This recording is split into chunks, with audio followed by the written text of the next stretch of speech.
ఉపనిషత్ దర్శిని 11 కేనోపనిషత్తు 60వ భాగం. 3-4 అధ్యాయాలలో దేవోసర యుద్ధం అంటే మంచు చెడుల మధ్య జరిగే పోరాటాన్ని వర్ణించారు.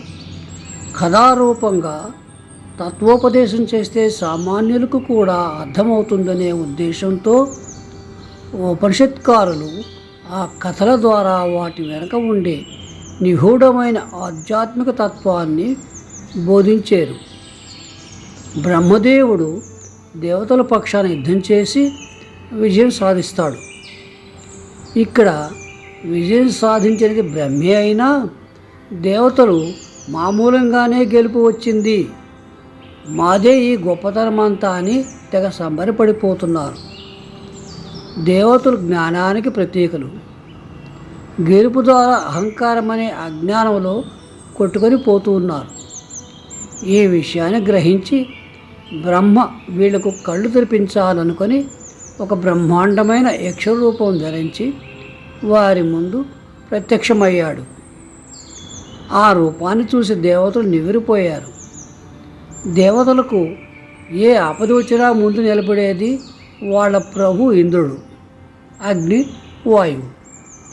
ఇంద్రుడు అగ్నితో, నువ్వు సర్వజ్ఞుడువు అనగా జాతవేదుడు కనుక ముందుగా నీవు వెళ్ళి ఆ యక్షుడెవరో తెలుసుకుని రా అని పంపగా అగ్ని యక్షుడి ముందు నిలబడి ప్రశ్నించేలోగా యక్షుడే నీవెవరో అని అడిగాడు. నేను అగ్నిదేవుడును, సర్వజ్ఞుడును అన్నాడు. అయితే నీ శక్తి ఏమిటి? నేను ఈ లోకంలో దేనైనా కాల్చి బూడిదగా మార్చగలను. అలాగా, అయితే ఈ గడ్డ పరకను కాల్చు అని ఒక గడ్డి పరకను ముందరికి తోశాడు యక్షుడు. అగ్ని వేగంగా ఆ గడ్డి పరకం మీదకు వెళ్ళాడు. కానీ అది కాలలేదు. ఖిన్నుడై వెనుదిరిగి ఇంద్రుడికి, వాయువుకి తన అశక్తతను తెలియపరిచాడు. అప్పుడు వాళ్ళు వాయుదేవుడిని పంపారు. వాయువును ఆ యక్షుడు నువ్వెవరు అని అడిగాడు. నేను వాయుదేవుడను, సర్వజ్ఞుడను, ఆకాశంలో కూడా సంచరిస్తాను అని పరిచయం చేసుకున్నాడు. నీ శక్తి సామర్థ్యాలు ఏమిటి అని యక్షుడు అడిగాడు.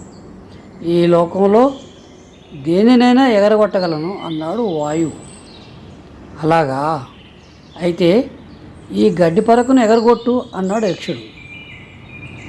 వెంటనే వాయువు అతి వేగంగా ఆ గడ్డి పరక మీదకు వీచాడు. కానీ గడ్డి పరక కదలలేదు.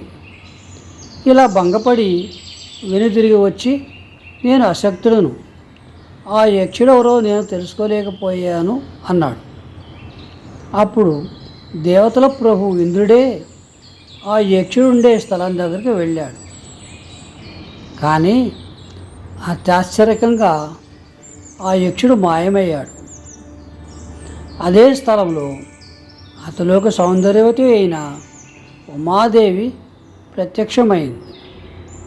సశేషం.